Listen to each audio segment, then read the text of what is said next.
पंजाब केसरी में आप सबका स्वागत है। मैं हूं चंद्रशेखर धरनी। इस वक्त हमारे साथ हरियाणा के मुख्यमंत्री के मीडिया सेक्रेटरी प्रवीण अत्रे मौजूद हैं। प्रवीण जी, जिस प्रकार से कुरुक्षेत्र से अमित शाह जी का कार्यक्रम पंचकुला शिफ्ट किया गया है, इसके कारण क्या माने जा सकते हैं? राजनीतिक कारण है या प्रशासनिक?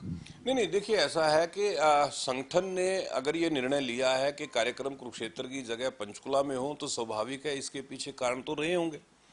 और आमतौर पे जिस तरह से अमित शाह जी का जो शेड्यूल है, उस दिन का उनका शेड्यूल क्या है, उनके पहला कार्यक्रम कहाँ है, दूसरा कहाँ है, इन सब चीज़ों को देखते हुए और जो है संगठन ने इस तरह का निर्णय लिया होगा। हालांकि मुझे पूरी जानकारी नहीं है कि किस वजह से स्थान परिवर्तन हुआ है, लेकिन जिस तरह से हमारी पार्टी की जो कार्यशैली है उसको देखते हुए मैं ये कह सकता हूं कि अमित शाह जी के जो प्रोग्राम्स रहे हुए हैं, उस दिन के जो शेड्यूल होगा, उस शेड्यूल को देखते हुए कहीं ना कहीं इस तरह का निर्णय आया होगा। अमित शाह जी का आगमन चुनावों से पहले, चुनावों की तैयारियों को लेकर किस प्रकार से इसे देखा जा सकता है? देखिए ऐसा है कि आप अच्छी तरह जानते हैं कि अमित शाह जी देश के सबसे बड़े संगठनकर्ता साबित हुए हैं अपनी राजनीतिक कार्यशैली को लेकर। जब बतौर राष्ट्रीय अध्यक्ष उन्होंने काम किया, भारतीय जनता पार्टी ने जिस तरह से अमित शाह जी के अध्यक्ष होते समय काम किया, तरक्की की और विश्व की सबसे बड़ी पार्टी बनी, तो उसने एक बात तो साबित कर दी कि उनसे बड़ा संगठनकर्ता देश में कोई नहीं है। तो इतना बड़ा संगठनकर्ता अगर हरियाणा में आके कार्यकर्ताओं की बैठक ले रहा है, तो इस बात को तो हमें समझना चाहिए कि हमारा टारगेट है कि तीसरी बार हरियाणा में भारतीय जनता पार्टी की सरकार बनाना। अमित शाह जी को राजनीतिक कौशल के रूप में, कुशलता के रूप में किसी से छुपा हुआ मामला नहीं है कि वो हारी हुई बाजी भी जीतने का दम रखते हैं। हरियाणा में जो कांग्रेस 5 सीटें लेगी, इसलिए कहीं अमित शाह जी हरियाणा में बीजेपी को सतर्क करने, सावधान करने और संगठित करने के लिए, एकजुटता के लिए तो नहीं आ रहे? देखिए, भारतीय जनता पार्टी पूरी तरह से एकजुट है, एकजुटता पे तो किसी को कोई संदेह नहीं है। लेकिन जो कांग्रेस की 5 सीटों की आप बात कर रहे हैं, जिस तरह का झूठ चुनाव के दौरान कांग्रेस ने बोला, झूठ का नैरेटिव खड़ा किया और झूठ बोलकर जनता को भ्रमित किया, वो हम सब ने देख लिया। कांग्रेस ने पहला झूठ जो लगातार बोलते रहे वो ये कि संविधान खत्म कर देंगे, आरक्षण खत्म कर देंगे। ये एक ऐसा झूठ था जिसको बोलकर जनता को भ्रमित करके कांग्रेस ने वोट लिया। हालांकि हमने बार बार कहा और आज भी कह रहे हैं कि कांग्रेस वो राजनीतिक दल है जिन्होंने सत्ता में रहते हुए कभी संविधान का सम्मान नहीं किया। 1975 में संविधान को तो पंगु ही कर दिया था। आम आदमी को संविधान ने जो अधिकार दिए हैं, उन अधिकारों को खत्म कर दिया था और विपक्ष के नेताओं को जेल में ठूस दिया था, हम सबने देखा है। तो जो कांग्रेस सत्ता में रहते हुए संविधान को पंगु कर दे, संविधान का अपमान करे, आपने देखा राहुल गांधी जी ने जिस तरह से ऑर्डिनेंस फाड़ा था प्रेस कॉन्फ्रेंस में, जो मनमोहन सिंह जी की सरकार ने पास किया, वो भी संविधान का बड़ा अपमान था। तो जो राजनीतिक दल लगातार संविधान का अपमान करता रहा हो, वो राजनीतिक दल अगर संविधान की बात करे तो वैसे ही बड़ा हास्यास्पद है। एक तो बड़ा झूठ ये था। दूसरा, उन्होंने झूठ बोला कि महिलाओं को 1 लाख रुपए सालाना देंगे। बाकायदा कांग्रेस के कार्यालयों में फार्म भरवाए गए और अब महिलाएं कांग्रेस के दफ्तर के बाहर खड़ी है, वो उनसे मांग रही हैं कि लाइए वो 1 लाख रुपया। तो वो झूठ भी जनता के सामने आ गया। और एक बात तो आप भी जानते हैं धरनी जी, काठ की हांडी बार बार नहीं चढ़ा करती।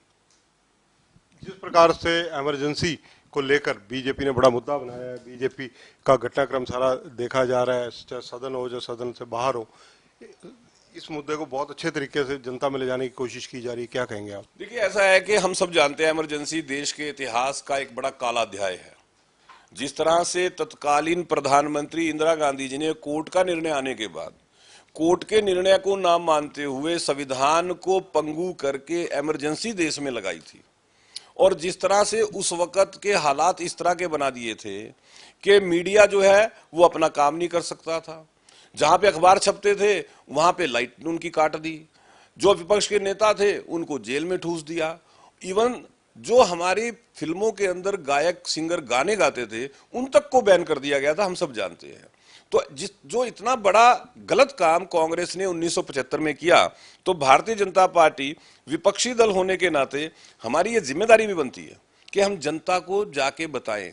जो वर्ग युवा है, जिन्होंने 1975 की उस इमरजेंसी का कार्यकाल नहीं देखा, उनको भी पता लगे कि कांग्रेस जैसी पार्टी ने देश के अंदर किस तरह से संविधान को अपमानित किया था, किस तरह से संविधान को पंगु बनाया था, वो सब चीजें लेके हम जनता के बीच में गए। हमने कल भी जगह जगह प्रोग्राम किए और लगातार हमारा प्रयास है कि हम युवा को इस बात से अवगत करवाएं।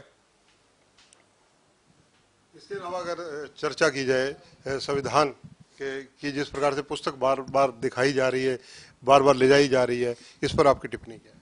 देखिए, आप एक बात समझिए, इमरजेंसी का दौर जिन लोगों ने देखा है ना, आप एक बार उनसे पूछिएगा, जिस तरह से जबरदस्ती नसबंदी करवाई गई, आपको जान के हैरानी होगी, लगभग 60 लाख लोगों की नसबंदी जबरदस्ती कर दी थी। ऐसे युवाओं की नसबंदी कर दी जिनको शादी नहीं हुई थी, ऐसे बुजुर्गों की नसबंदी कर दी जिनकी उम्र 70, 75, 80 साल से ऊपर थी। और जिस तरह से मीडिया हाउसेज को बंद किया, जिस तरह से अखबारों के दफ्तरों की लाइट काट दी, कनेक्शन काट दिए, बाकायदा पंजाब केसरी, पंजाब और हरियाणा उत्तर प्रदेश का बहुत बड़ा समाचार पत्र है, हम सब जानते हैं, बहुत लोग उसको बड़े चाव से पढ़ते हैं, वहां पे छापा मारा, उनकी बिजली काटी, जिस तरह का व्यवहार इमरजेंसी के दौरान उस मीडिया हाउस के साथ किया, ये सब चीजें जिन लोगों ने देखी हैं वो जानते हैं कि उस वक्त देश के हालात क्या थे। तो हमारा ये कर्तव्य भी बनता है, और मैं तो ये कहूंगा कि हर उस जागरूक नागरिक का कर्तव्य बनता है कि वो दूसरों को बताए कि संविधान को पंगु करके कांग्रेस ने देश में किस तरह के हालात बनाए थे, और ये अधिकार है युवाओं का कि इसको जाने। मुख्यमंत्री नायब सिंह सैनी बार बार कह रहे हैं, आज भी उन्होंने कहा है कि कांग्रेस जनों का कांग्रेस में दम घुट रहा है। देखिए, ये केवल नायब जी ने नहीं कहा, ये बात तो शैलजा जी भी कह रही है, तो किरण जी भी कह चुकी हैं।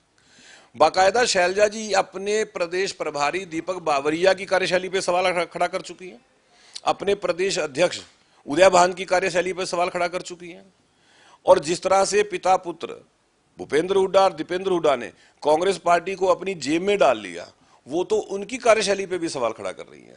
तो जब उस पार्टी की नेता अपनी ही पार्टी की कार्यशैली पे सवाल खड़ा कर रही हैं, तो इससे स्पष्ट नजर आता है कि कांग्रेस के अंदर कांग्रेसियों का दम घुट रहा है, और इसी सत्य को नायब जी ने बोला है। कांग्रेस से कई सुर निकल कर आ रहे हैं कि ये फलाना कैंडिडेट, बीजेपी अपने कैंडिडेटों की कितनी की तैयारी में है।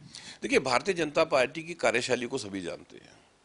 हमारे कैंडिडेट हमारा पार्लियामेंट बोर्ड तय करता है, हमारा शीर्ष नेतृत्व तय करता है, उनकी घोषणाएं भी हमारा पार्लियामेंट बोर्ड करता है। ये कांग्रेस की तरह नहीं है कि दीपेंद्र हुड्डा कहीं पे कैंडिडेट डिक्लेयर कर रहे हैं, भूपेंद्र हुड्डा कहीं पे कैंडिडेट डिक्लेयर कर रहे हैं, और पार्टी के नेता बार बार ये चिल्ला रहे हैं कि ये कांग्रेस की कार्यशैली नहीं है, ऐसा क्यों हो रहा है।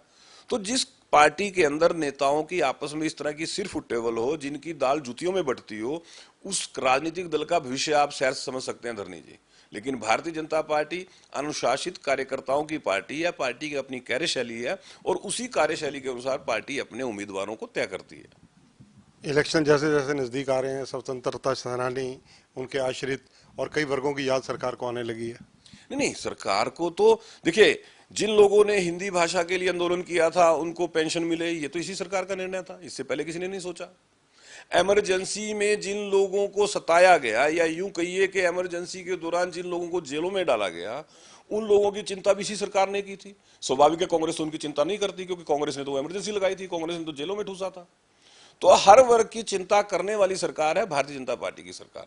अभी आपने देखा नायब जी ने जिस तरह से पिछड़ा वर्ग के लिए घोषणाएं की हैं, क्रीमी लेयर को 6 लाख से 8 लाख कर दिया है, केंद्र की तर्ज पर किसानी से जो आय होती है उसको उसमें शामिल नहीं किया जाएगा, इस तरह के जो निर्णय लिए हैं, ये निर्णय भारतीय जनता पार्टी ही कर सकती है।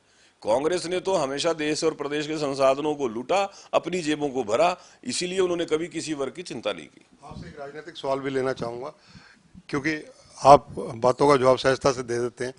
9.5 साल मनोहर लाल जी मुख्यमंत्री रहे, उनके निशाने पर अगर देखा जाए रणदीप सिंह सुरजेवाला या किसी ऐसे नेता का नाम कभी नहीं आया। उन्होंने एक लक्ष्मण रेखा खींच कर रखी। नायब सिंह सैनी जी की प्रेस कॉन्फ्रेंस में रणदीप सिंह सुरजेवाला का नाम कई बार आया।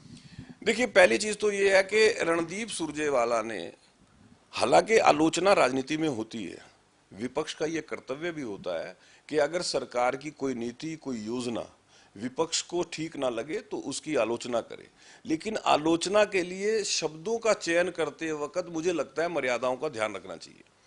रणदीप सुरजेवाला ने जिस तरह से माननीय सुप्रीम कोर्ट ने सोशो इकोनॉमिक मार्क्स के ऊपर निर्णय दिया, और जिस भाषा का प्रयोग किया, आंकड़ों की अनदेखी करते हुए प्रयोग किया, तथ्यों की अनदेखी करते हुए प्रयोग किया, मतलब जिस तरह के निम्न स्तर की आलोचना तथ्यों की अनदेखी करते हुए रणदीप सुरजेवाला ने की।